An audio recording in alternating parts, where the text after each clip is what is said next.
Hey Audrey, I just wanted to show you real quick how to upload things into a Google folder.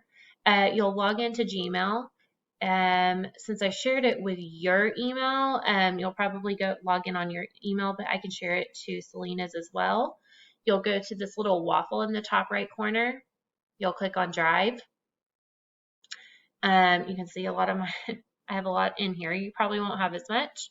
But you can go to shared with me because I shared it with you and you will click on that. I'm just going to show you real quick on my end what it looks like. Let's see my drive. So I'm going to go to Selena's folder